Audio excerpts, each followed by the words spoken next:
At the meeting where I was supposed to save my father's legacy, my ex and her new husband kicked the door open like they owned the place. "We want half of your $500 million company," she said, smiling like she hadn't blown my life apart once already. I looked her in the eye and told her the truth. "You're not getting anything." The next morning, they called me laughing. "We burned your company down," they said, as if destroying the last thing my father left me was a joke. I drove there shaking, thinking everything he built had turned to ash. But when I arrived, I laughed. Because the building they torched wasn't mine. Not anymore. My name is Atlas Rowan, and this is the story of how the people who tried to ruin me ended up destroying themselves instead. Before I share my story, I'd love to know you are here with me and listening. Comment hi below, or tell me where you're from.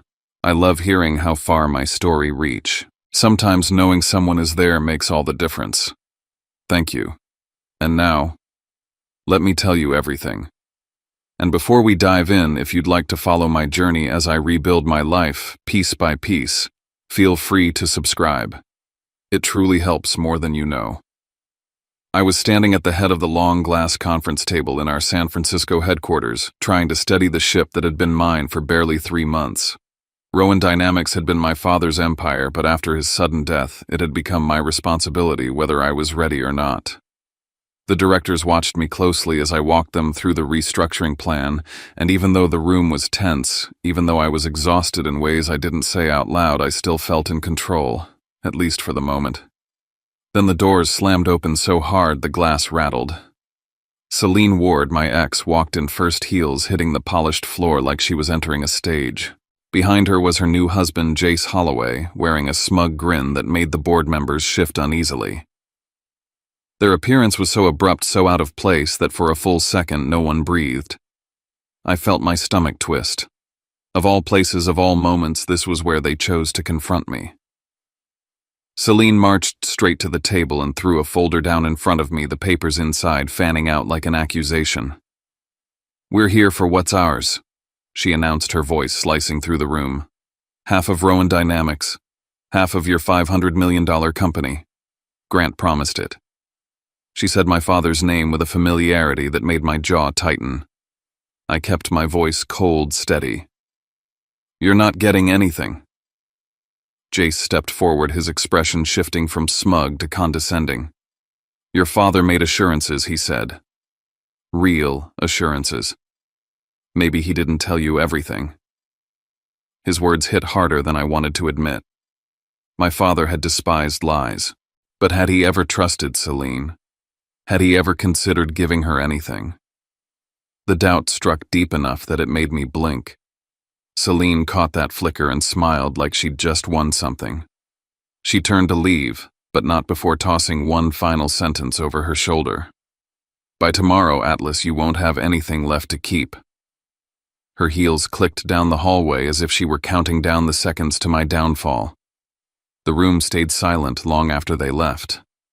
Directors avoided my eyes. I tried to return to the agenda, but every word blurred. When the meeting finally adjourned, I walked out into the foggy San Francisco afternoon with a weight pressing against my ribs. All I could think was, what made her so certain? What did she think she knew that I didn't? And why did it feel like my father had left me more than a company, like he had left me a warning I still hadn't found? That question followed me all the way home. Driving back along the coast to Santa Cruz that evening felt different. The ocean usually grounded me, but that night it only reminded me of how empty the world felt without my father in it. When I pulled into the driveway of the old Rowan estate, the silence wrapped around me like a memory. The house still smelled faintly of his cologne. The greenhouse behind it still looked exactly the same as the last day he walked into it, humid, warm, glowing beneath strings of soft lights he'd hung himself.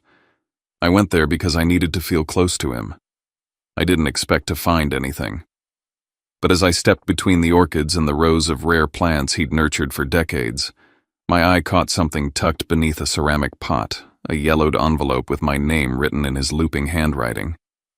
"Atlas open when the wolves start circling." My breath snagged in my chest. He'd used that metaphor my entire childhood to describe people who only smiled when they wanted something. and Selene had always fit that description too well. Inside the envelope was a small brass key and a letter. My father's voice played in my mind as I read. He warned that someone would try to destroy the company after his death. He told me to open the safe in his office. And then came the part that made my hands shake. Do not trust anyone. Not even Ember, my brother. The last person I thought my father would ever caution me against. The confusion cut deeper than the warning itself. Ember and I had fought before, sure, but betrayal. It didn't make sense, unless there was something I didn't know. I went to my father's study, unlocked the safe, and found a collection of things that chilled me. An SSD loaded with files, a USB drive, photographs of Selene and Jace meeting people they had no reason to meet, bank transfers dated during the months my father was sick, a video of Selene handing an envelope to the nurse who cared for my father in his last weeks, a forged contract with my brother's signature on it, and then one photo that froze my breath entirely. Ember standing with Selene outside a cafe, passing her a folder I recognized from my father's business archives. The floor seemed to tilt under me. Had Ember been conspiring with her? Was he part of whatever Selene had threatened me with today? I stared at all the evidence spread across my father's desk, feeling as though he had built a maze for me to walk through long after he was gone. He had prepared for everything except telling me the full truth while he was alive. As I stood there surrounded by secrets and shadows, one realization sank in: whatever was coming, I wasn't just fighting Selene. I was stepping into a battle my father had started years before, and he hadn't trusted me enough to warn me outright. And now the wolves were here, and I had no idea which direction they were coming from. It was a little after 3 in the morning when my phone lit up beside the bed. I grabbed it half awake, expecting an email from an overseas partner or some late-night alert from the security team. Instead, Selene's name glowed across the screen, followed by a message so gleeful it chilled me before I even finished reading it. We burned your company down. For a moment, I forgot how to breathe. My entire body locked in place as if the words themselves had slammed into me. I could hear my heartbeat in my ears, loud and frantic, as though my chest were struggling to hold everything inside.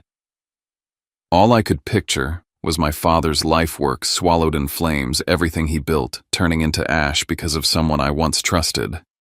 I didn't change clothes. I didn't think. I just grabbed my keys and tore out of the driveway, heading north on Highway 1 toward Monterey, where the company's old facility used to stand. The darkness outside felt heavier than usual, the road lit only by the sweep of my headlights. As I drove, my father's voice from the letter echoed in my head, his warning that someone would try to destroy what he left behind. Suddenly, every piece began stitching itself together: Selene barging into the meeting, her threat that I wouldn't have anything left by morning, the photograph of Ember with her. It all felt too orchestrated to be coincidence. The closer I got to Monterey, the more orange light I saw bleeding into the sky. And when I finally turned onto the industrial road where the old warehouse stood, my fears crystallized into a sight I'll never forget. Flames towered into the air like they wanted to take the stars down with them. The fire department was already there, water blasting against what remained of the structure, steam hissing as metal bent and collapsed. I stepped out of my car and just stood there, feeling heat on my face, watching a place I once walked through with my father dissolve into nothing. Memories flooded me, my dad leaning over prototype stations, laughing with engineers, calling me to see some new breakthrough. This had been the birthplace of Rowan Dynamics, the place where our first energy cells were built. And now it was a blackened skeleton barely holding up against the spray of the hoses. But then something tugged at the back of my mind, something off. A detail I couldn't ignore. The sign that once carried the Rowan Dynamics logo was gone, replaced almost 2 years ago when my father quietly sold the building. The layout wasn't the same either. This wasn't the facility I'd been using since becoming CEO. It wasn't even owned by the company. It was the empty warehouse my father had divested long before he died. I felt a strange mix of disbelief and something dangerously close to relief. They hadn't burned down my company. They had burned down someone else's property entirely. Right then, my phone buzzed again. A video from Selene. I tapped play. She and Jace stood in front of the roaring fire, smug, triumphant, so sure they had destroyed me. "You won't rise from this," she shouted over the flames. "This is the end for you, Atlas." Her smile was vicious, and for a split second, I wondered how someone could fall so far from who she used to be. But all I saw in that recording was evidence. Clear, undeniable, and voluntarily filmed. My father's words came back again, almost too perfectly timed. "Don't trust what they do at the surface. They're more foolish than you think." He had known something like this might happen. He had prepared me for it without telling me directly. Standing there watching firefighters put out the last stubborn flames, I realized this wasn't just an attack. It was a mistake that would cost them everything, a missing piece of the puzzle my father had started leaving for me long before he died. And for the first time since this nightmare began, I felt the shift. I wasn't just reacting anymore. I finally had something solid in my hands, something that would turn the entire situation on its head. This fire meant to destroy me had instead revealed exactly how I could fight back. I left Monterey knowing one thing with absolute clarity. My father had set the board long ago, and now I could finally see the next move. By the time I drove back to Santa Cruz, dawn was beginning to skim the edges of the sky with gray light. I didn't sleep. I couldn't. My mind was spinning with too many questions, too many warnings my father had left behind. I spread everything out in the greenhouse, the photos, the drives, the documents, as if arranging them might force the truth to show itself. But instead of clarity, I felt a pressure building in my chest, the kind that comes from knowing the storm hasn't even peaked yet. I didn't hear Ember come in. Only when he stepped fully into the greenhouse, the door clicking shut behind him, did I look up. He carried the fatigue of someone who'd been driving through the night, and still the first thing I felt was a flash of suspicion. That single photograph of him with Celine had rooted itself in my thoughts, blooming into doubt I didn't want to acknowledge. I slid the photo across the workbench toward him. "Explain this." For a moment, he didn't move. Then he sank into the chair opposite me and picked up the picture. I watched his expression shift, not startled, not guilty, but resigned, as though he'd been waiting for this confrontation. He admitted he had met with Celine more than once during our father's final months, and the words punched something loose in me. I wanted to be angry. I wanted to accuse him outright. But I swallowed both impulses, forcing myself to listen. He told me he hadn't been working with her. He had been playing along to gather information. Our father had suspected Celine was trying to manipulate the internal structure of the company, especially after she began spending more time around him under the guise of offering emotional support. My father knew she had ulterior motives. Ember had been sent in to confirm them. He was the one asked to be the bait. Hearing that my father had trusted Ember with such a critical task but left me in the dark left a sour ache under my ribs. I felt like I'd been shut out of my own family's war. "Why didn't he tell me?" was all I managed to say. Ember hesitated before answering. He said our father had wanted to protect me from acting impulsively, from letting my history with Celine cloud my judgment. He didn't want me pulled into something that required deception, surveillance, and manipulation. He didn't want me becoming the version of myself I had once been when things fell apart with her. It hurt more than I expected to hear that. To think my father saw me as someone who needed shielding, someone whose emotions could jeopardize an entire operation. But Ember wasn't finished. He reached into his backpack and took out a small USB drive. "This is from Dad," he said. "He asked me to hold on to it." I plugged it into my laptop, and my father's voice filled the greenhouse. Hearing him again, steady, pragmatic, painfully aware of the limited time he had left, made my throat tighten. He spoke directly to Ember, saying he knew I would misinterpret the meetings, that I would see betrayal where there was none. He asked Ember to endure it, to stay silent until everything was ready. My father sounded tired, but his clarity was unmistakable. I leaned back, eyes burning, feeling guilt settle heavy inside me. Then came another recording. Celine's voice. She was speaking harshly, pressuring a doctor to revise notes about my father's mental state near the end. She wanted documentation to later claim he had not been of sound mind while adjusting his will.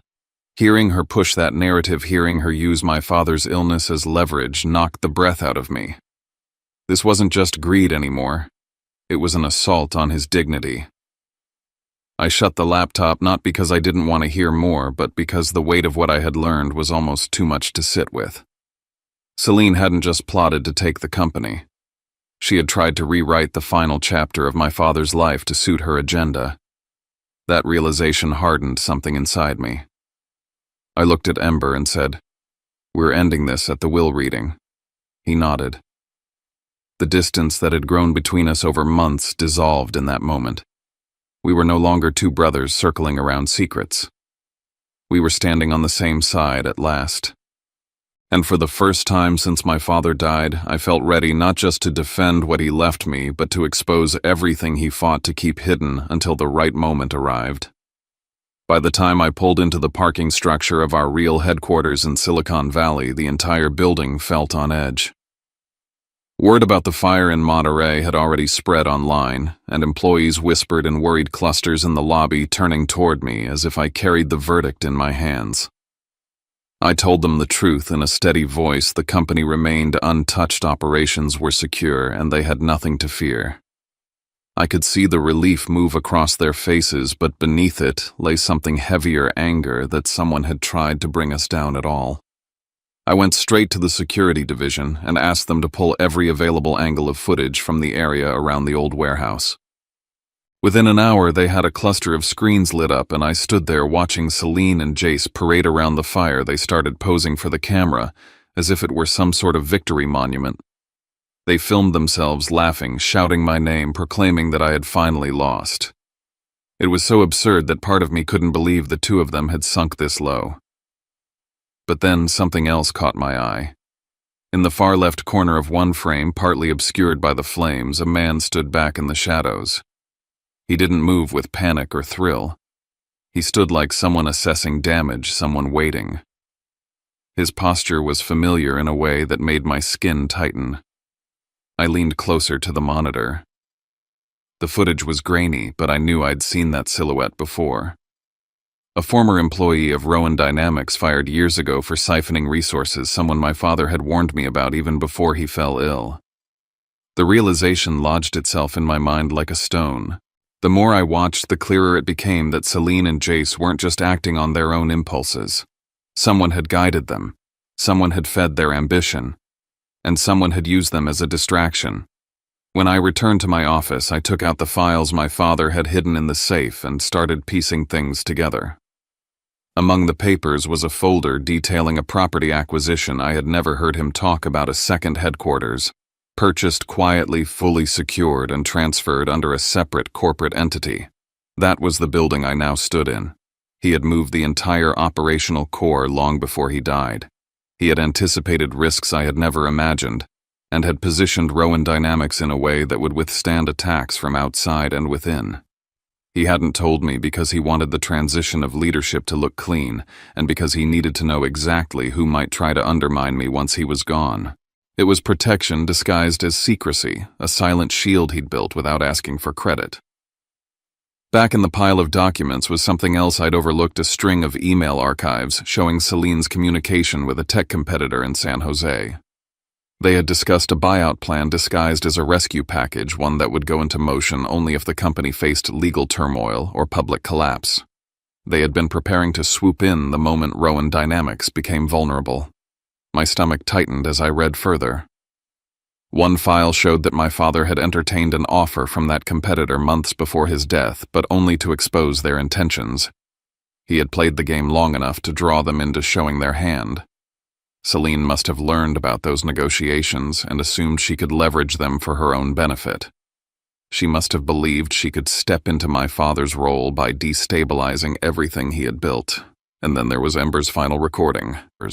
He played it for me that afternoon.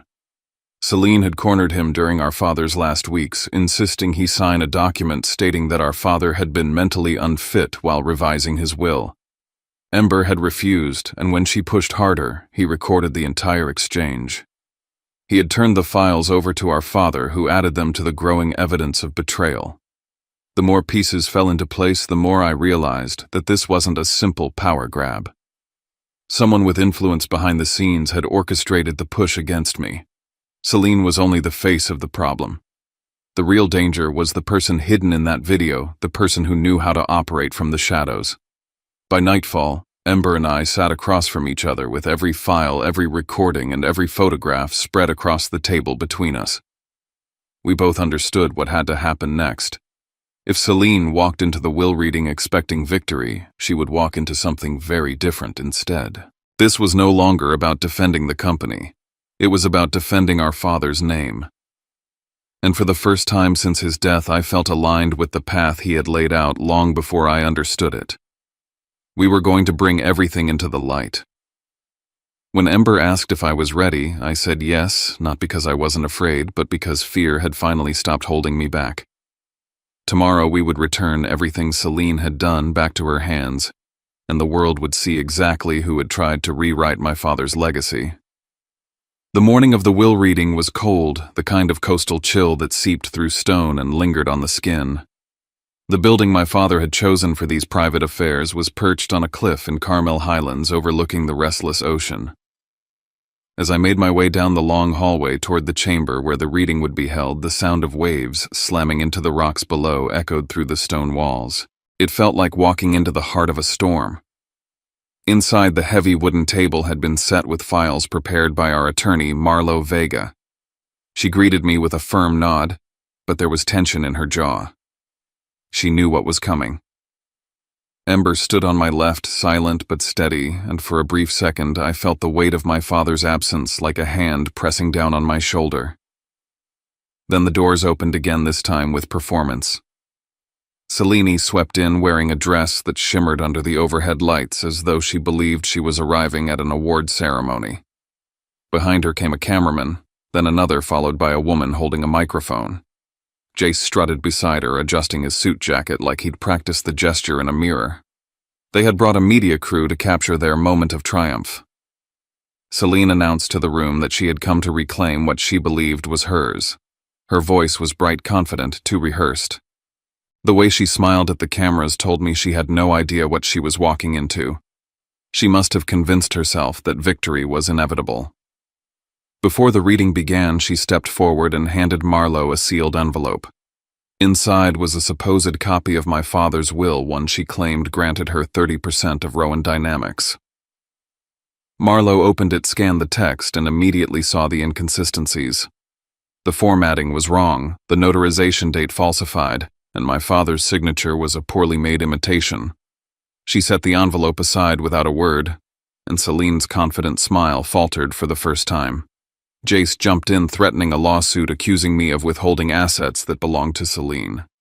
He spoke loudly, clearly for the benefit of the cameras, but every word only reinforced how little they understood the situation. I said nothing. I waited. Letting them talk was part of the plan. When the reading officially began, Marlo turned on the monitor at the head of the room. The first video played. The flames from the Monterey warehouse crackled across the screen, and there stood Celine and Jace, celebrating, calling my name like a taunt. Their faces were unmistakable, their voices loud and proud. The room went silent, even the camera crew lowering their equipment, unsure of what they were witnessing. Celine's expression collapsed. Jace took a step back, as if physical distance could erase what was already recorded. Before either of them could speak, two officers entered the room. They had a warrant tied to property destruction because the warehouse had been sold years prior and was no longer owned by Rowan Dynamics. The look on Celine's face when she realized she had destroyed a stranger's building, not mine, was something I won't forget. She tried to walk out, but the next video stopped her. My father appeared on screen, older and tired, but still sharp. He explained that if the room was seeing his message, then someone had tried to interfere with his will. He confirmed that he had been entirely sound of mind while drafting it, and that he had taken precautions to ensure any attempt to forge or manipulate his final wishes would be exposed. Around the table, no one breathed. Celine crumbled. Jace turned on her, instantly claiming she had forced him into everything, that he hadn't known what she planned. But Ember stepped forward and played the recording of Jace discussing their arrangement in explicit detail. The collapse of their alliance was complete. They had nothing left to stand on except their own lies. When the officers led them away, the room was so quiet I could hear the waves outside again. Reporters whispered. Marlowe closed the final folder. Ember put a hand on my shoulder. The chaos had ended, but the battle wasn't finished. There was still the figure in the shadow from the warehouse footage. The man who hadn't revealed himself yet. The one my father had investigated long before I realized he was a threat. As I stepped out onto the cliffside walkway, the wind carried the scent of salt water and rain. I understood that today had changed everything, but it hadn't closed the book. It had only turned the page toward whatever came next. Driving back to Santa Cruz after the chaos at Carmel Highlands felt like trying to hold myself together with shaking hands. The ocean was dark and endless, a reflection of how the night sat in my chest. Celine and Jace had been exposed, but the shadowy figure from the warehouse footage refused to leave my mind. I kept replaying the shape of his shoulders, the way he watched the fire from a distance, detached and calculating. It felt as if someone else had been steering everything long before Celine ever stepped into the picture. A few hours later, my security team sent me an encrypted file labeled with urgency. Inside was a digital enhancement of the Monterey footage. They had cleaned the image frame by frame until the silhouette resolved into a face I wish I had never seen again, Marshall Crane. He had once been our director of operations, fired by my father for siphoning funds into shell accounts. He'd vanished afterward, leaving behind lawsuits, unpaid debts, and a reputation twisted by scam after scam across several states. My father had always believed Marshall would come back to settle a score. I never understood the depth of that warning until now. I opened the spreadsheet from the safe again, scanning for anything connecting the two of them. Then I found it a series of emails from an unregistered address. One message contained an IP log that matched an apartment Marshall once rented in San Jose. The timestamp placed him working with Celine months before she'd even resurfaced in my life. The implication hit hard. She hadn't masterminded anything. She'd been recruited. Ember found me in the office staring at the screen. He sat across from me, letting the silence stretch before he finally revealed something my father had apparently trusted him with. After Marshall's termination, my father had asked Ember to keep eyes on him, suspecting he'd been leaking early-stage tech to outside buyers. Ember had tracked his movements, his communications, and eventually uncovered that Marshall had aligned himself with people interested in dismantling Rowan Dynamics from the inside. This was long before Celine entered the equation. Hearing that turned everything upside down. Celine wasn't the architect, she was a tool. Marshall had seen her, understood the leverage she could offer, and used her resentment toward me as a doorway. His goal had never been financial settlement. He wanted destruction.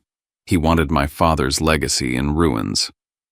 A sudden call came from the sheriff's office. Marshall had slipped out of the state only hours after Celine's arrest. They believed he was running a larger operation, one prepared for years.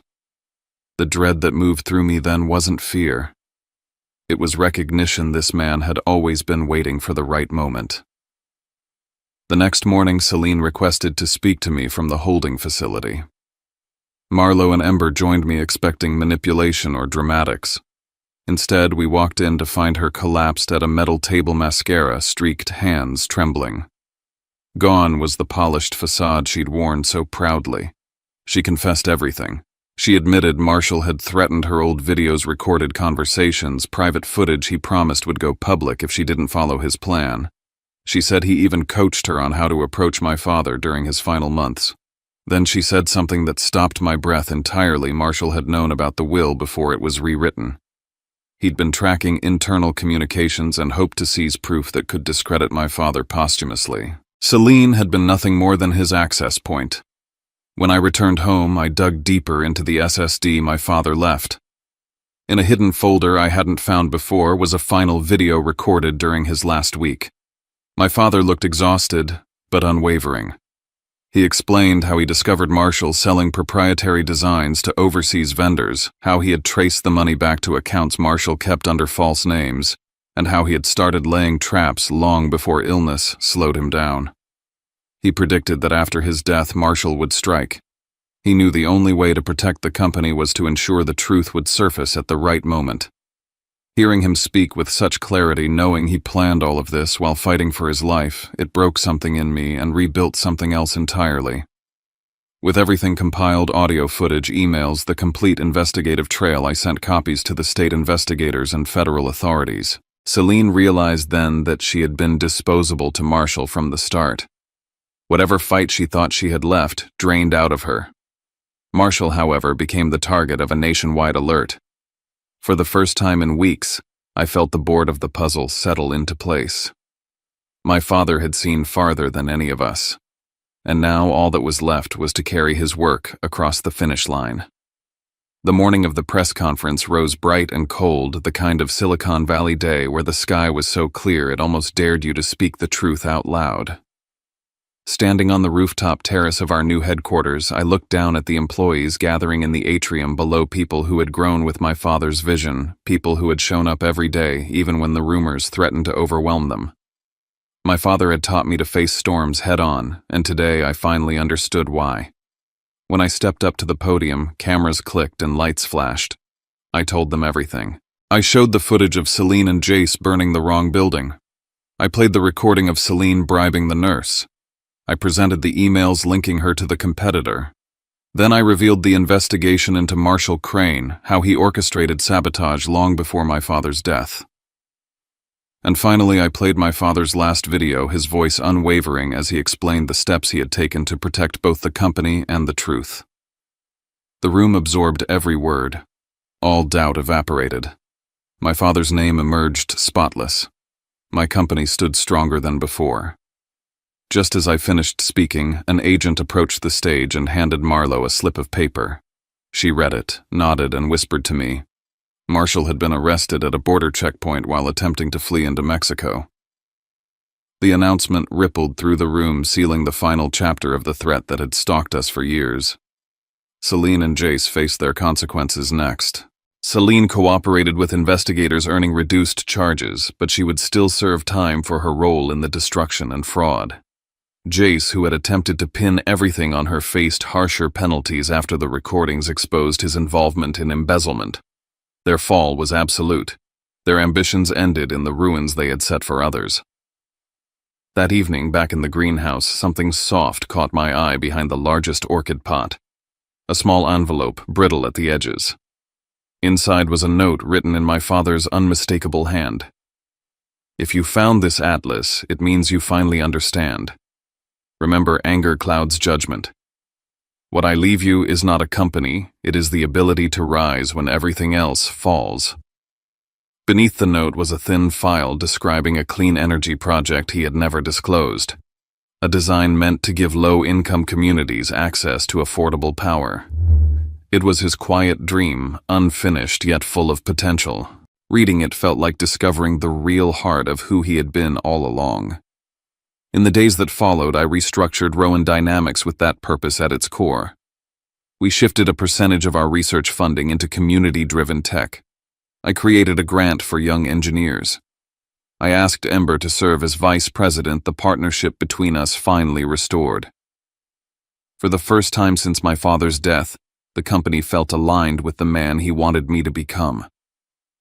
One evening, standing alone in the greenhouse, the setting sun filtering through rows of orchids, I realized something I hadn't been able to articulate until then. Celine, Jace, Marshall, none of them had truly threatened the foundation of what my father built. Because the foundation wasn't concrete or documents or patents. It was the conviction he instilled in me, the resilience he lived by, and the integrity he fought so fiercely to protect. Looking out over the Santa Cruz coastline, I felt the weight of everything finally lift. I had walked through betrayal, doubt, and danger, but I had made it to the other side unchanged in the ways that mattered and transformed in the ways my father hoped I would be. The revenge chapter had closed. What began instead was something far greater, a new life shaped not by what was taken from me, but by what I chose to build. Wow, it's a Hollywood-style business drama bombshell. But it exposes the harsh reality of the startup world and toxic family dynamics. As someone who has witnessed friends being stabbed in the back at work, I have a friend who lost his startup because of a former partner's sabotage. After watching it, I was both furious on Atlas's behalf and nodded in satisfaction at the karma is a bitch ending. The story isn't just entertaining with its constant twists. It also serves as a reminder.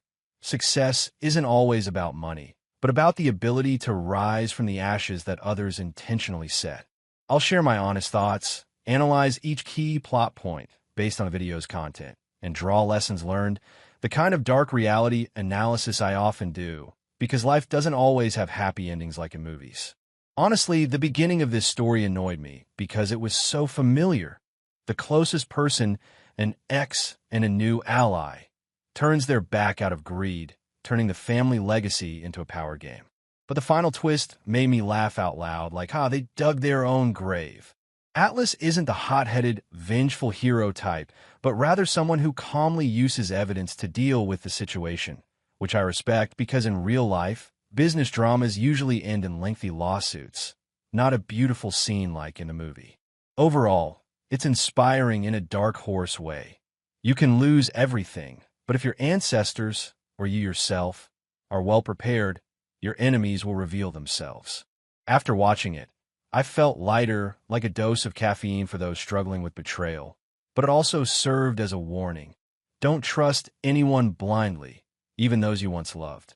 The story is told through flashbacks interspersed with the present, structured like a game of chess, beginning with an attack, culminating in a counterattack, and ending with a checkmate. I've analyzed it structurally for easier understanding, focusing on key plot points from the video. Opening. The legacy and the initial demand 3 months after my father's death at the San Francisco headquarters. Main plot: Atlas is leading a restructuring meeting for Rowan Dynamics, his father's $500 million clean energy technology company. Suddenly, his ex-girlfriend Celine and her new husband Jace burst in, demanding half the company, citing a promise his father made while he was ill. Atlas flatly refuses. "You're not getting anything." They leave with a threat. "By tomorrow, Atlas, you won't have anything left to keep." The next morning, a provocative message arrives. "We burned your company down."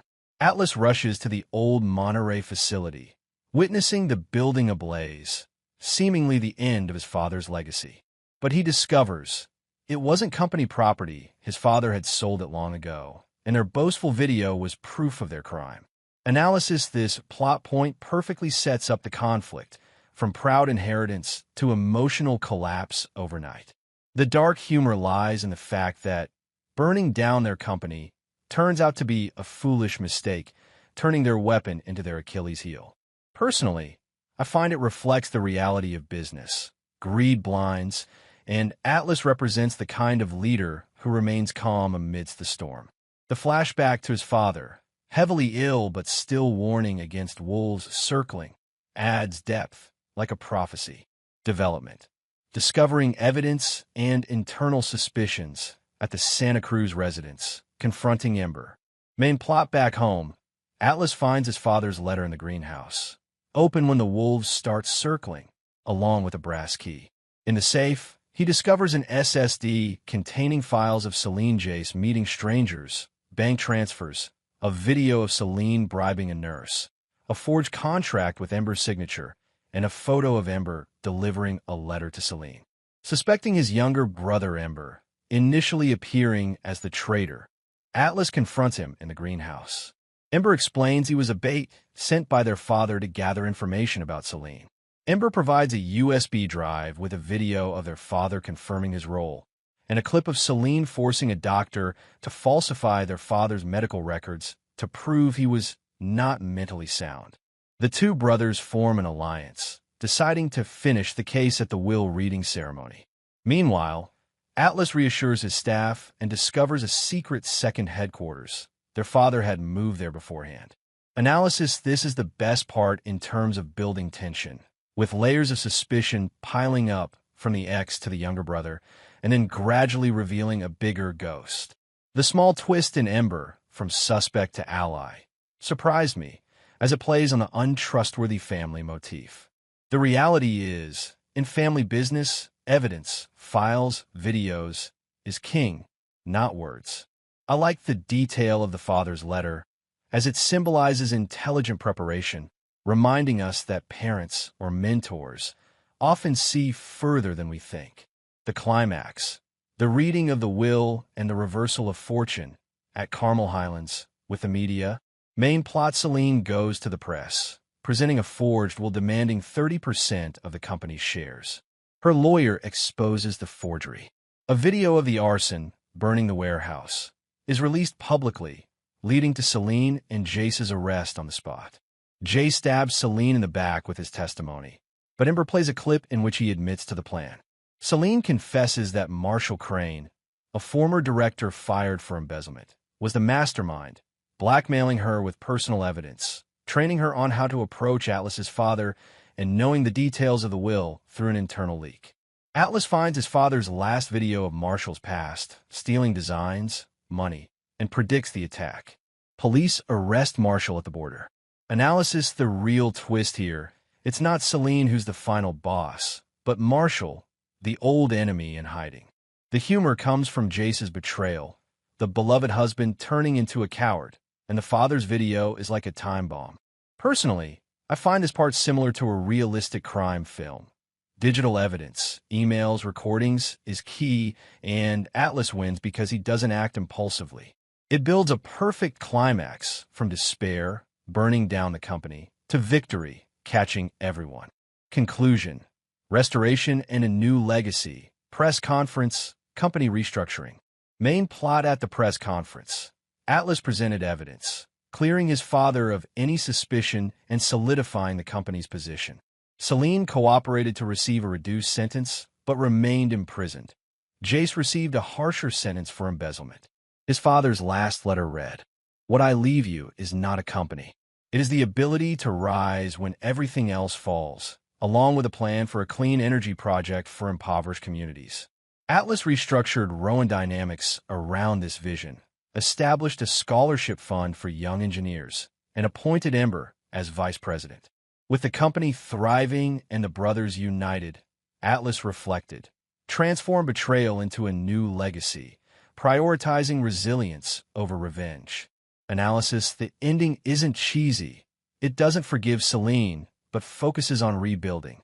The humor is subtle in that they burned down the wrong house trope, but profound in the father's message.